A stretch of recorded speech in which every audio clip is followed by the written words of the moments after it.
যতক্ষণ পর্যন্ত আপনি ভক্তি না দিবেন ততদিন পর্যন্ত আপনার শক্তি বাড়বে না। আর শক্তি যদি না বাড়ে আপনি মুক্তিও পাবেন না। তাই যে জেনেছে ভক্তি তার বেড়েছে শক্তি, তাই তো সে পেয়েছে মুক্তি। ভক্তি ছাড়া আর কোনো সম্পদ নাই। তাই আমার ময়মনসিংহের বাউল কবি জালালউদ্দিন খাঁ বলেছেন, ভক্তি ভরে রাখিলে প্রাণ পানি হয়ে যায় গো পাষাণ। দেখেন হিসাব কিন্তু সেইটা। আপনি যদি কামেল একজন মুর্শিদের পদে ভক্তি দেন, সেই ভক্তিটা কে পায়? মুর্শিদ কখনো কোনো ব্যক্তি না, সে হলো মহাশক্তির ধারক এবং বাহক। তার মাঝে যে খেলা করে কাজ করে সেই খেলা করে।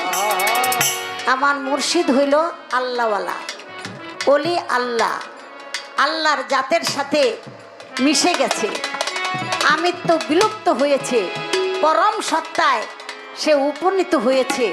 তাই আমার আল্লাহ বলে, আমি ছাড়া যে কিছুই ভাবে না, আমি আমি ওই প্রকার বান্দা সুন্নত ফরজ এর ঊর্ধ্বে যে আবাদত তার নাম হলো নফল আবাদত।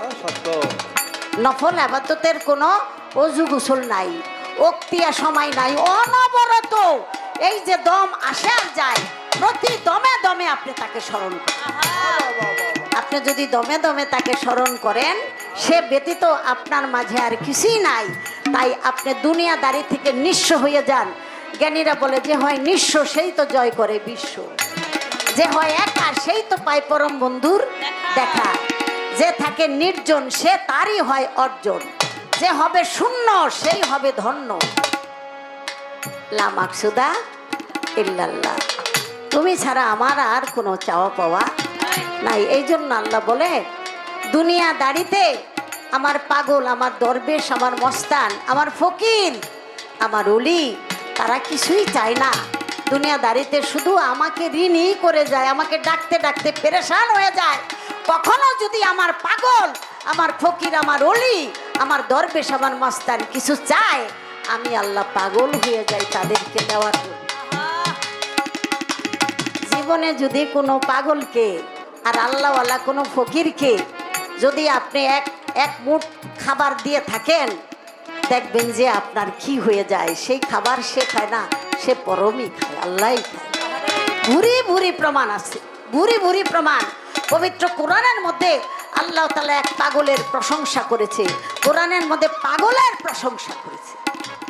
আর সেই পাগলকে, ফকিরকে যারা নাকি নিন্দা করে, নিন্দা সে করে কিন্তু তারা হয় নিন্দনীয়, নিন্দার মধ্যে তারাই পড়ে যায়। এবং জায়গায় জায়গায় তাদেরকে আল্লাহ তাআলা লানত দিয়েছেন। পবিত্র কোরআনের মধ্যে একটু দেখলেই বোঝা যাবে। তাই আল্লাহ বলে যে আমার হয়ে যায়, তখন সে আমার বান্দা থাকে না, সে আমার বন্ধু হয়ে যায়।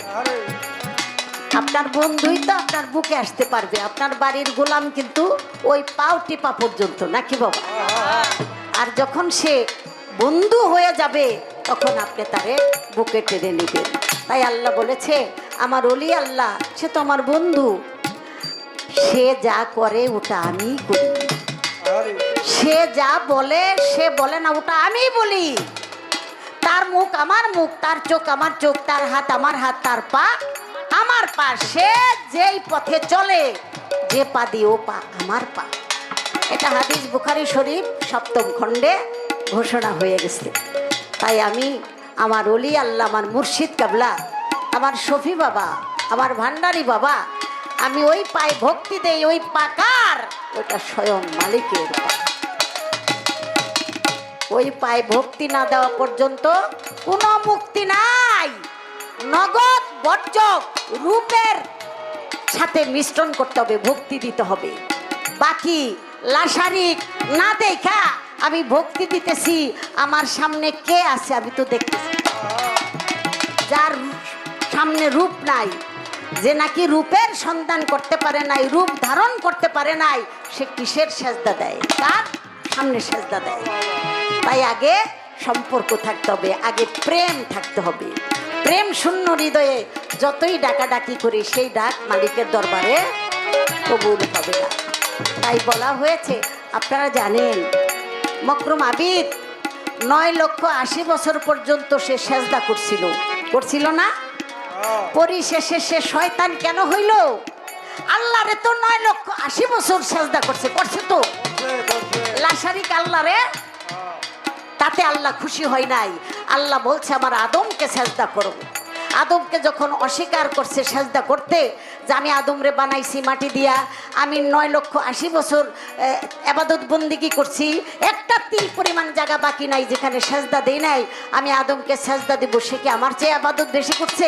আল্লাহ বলছে তা নয়, আদমের মাঝেই আমি, আমার আদম হইল আমার প্রতিনিধি, আমার স্থলাভিষিক্ত, আমার আদমকে সেজদা করলে আমাকে সেজদা করা।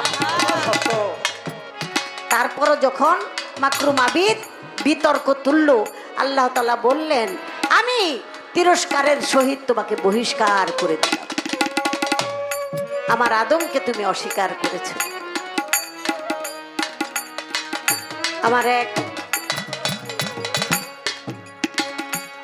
আমার সমানই হবে, তাই ভাই বলি।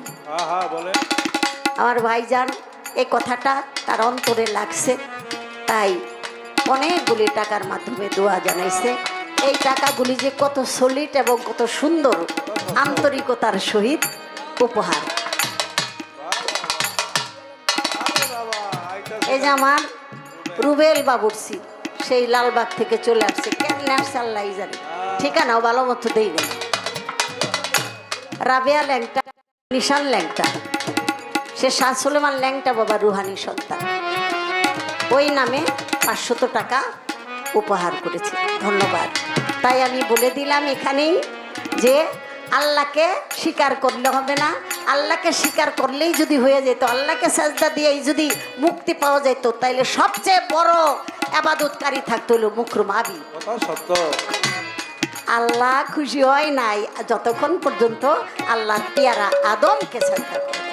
আজ পর্যন্ত যদি মুক্তির জায়গা থাকে, আল্লাহর প্রিয় জায়গা থাকে, সেটা হলো আল্লাহওয়ালা, আল্লাহর ওলি, যে এই জগতে বেলায়াতের যারা অধিকারী হয়েছে, বেলায়াত যাতে দান করেছে, ওই প্রকার পীর মুর্শিদের পায়ে ভক্তি দিলে সেই ভক্তিতেই আল্লাহ তাআলা শান্তি।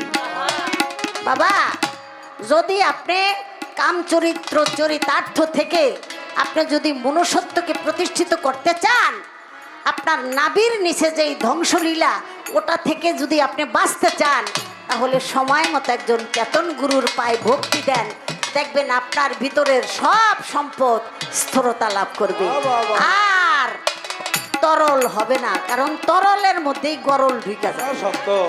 তরল একবার পানি আকার হয়ে গেলে ওইটা দুর্গন্ধ হয়ে যায়, অতএব সেটা আপনার জন্য ক্ষতিকারক। ওই দুর্গন্ধর রূপ ধরার আগেই আপনি গুরুর বর্জক সামনে রেখে একটা ভক্তি দেন, দেখবেন যে ওই যে বলেছে ভক্তি ভরে রাখিলে প্রাণ পানি হয়ে যায় গো পাশান, ওই কথাটাই বারবার বলা হয়েছে। ওটা ছাড়া আর কোনো